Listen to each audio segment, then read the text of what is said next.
এটা ছিল শুক্রবারের ভিডিও। শুক্রবার দিন ঘুম থেকে উঠেই দেখছিলাম খুব জোরে বৃষ্টি পড়ছিল। আর বৃষ্টি পড়লে না মনের মধ্যে খুব একটা আনন্দ হয়। তারপর আমি ব্রাশ করে চলে যাই আমার আর মায়ের জন্য চা করতে। জানো তো সেদিন না মা বাড়িতে ছিল, আর মা বাড়িতে থাকলেই মার জন্য আমারও একটু চা খাওয়া হয়, কারণ মার জন্য তো চা করতেই হচ্ছে, সেই অজুহাতে আমিও খেয়ে নিই একটু চা। তারপরে মা বাজারে চলে গেছিলো, বাজার থেকে 3 রকমের মাছ নিয়ে এসেছিলো। মাছের মধ্যে ছিল লোটে মাছ, আর বড় বড় খয়রা মাছ এনেছিল, আর ভোলা মাছ এনেছিল। খয়রা মাছ না ছোট হলে আমি খাই না, বড় এনেছিল, অনেক বড় বড় সাইজেরই ছিল, তাই আমি খেয়েছিলাম। আর জানো তো মাছগুলোতে না ভালোই টেস্ট ছিল। তারপরে অনেক রকম সবজি এনেছিল, সেই সবজিগুলো আমি গুছিয়ে তুলে রাখি। অনেক রকমের সবজি এনেছিল মা এখানে।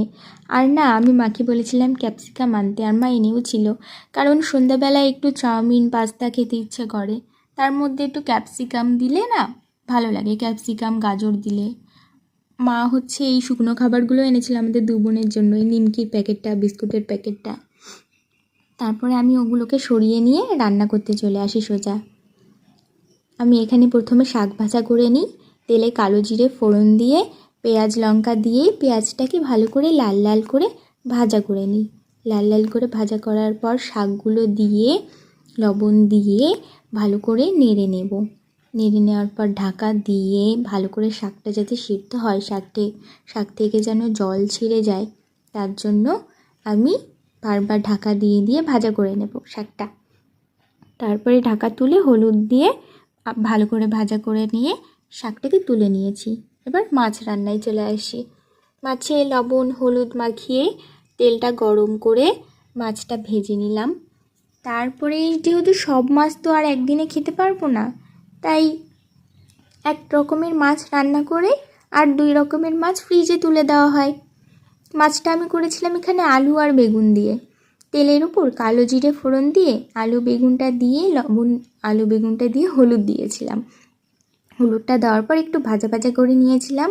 তারপরে আদা জিরে লঙ্কা বাটা দিয়ে একটু কষিয়ে জল দিয়ে ঢাকা দিয়ে দিয়েছিলাম।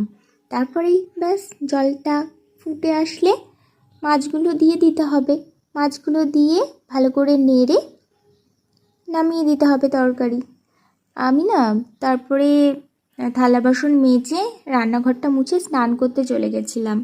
আর স্নান করতে যেহেতু চলে গেছিলাম, সেহেতু আমি মাকে বলেছিলাম যে তুমি তরকারিটা নামিয়ে দিও। স্নান করে এসেই আমি খেতে বসে পড়েছিলাম, কারণ আমার 6 সেমিস্টারের পরীক্ষা চলছিল কলেজের। মা এখানে তরকারিটা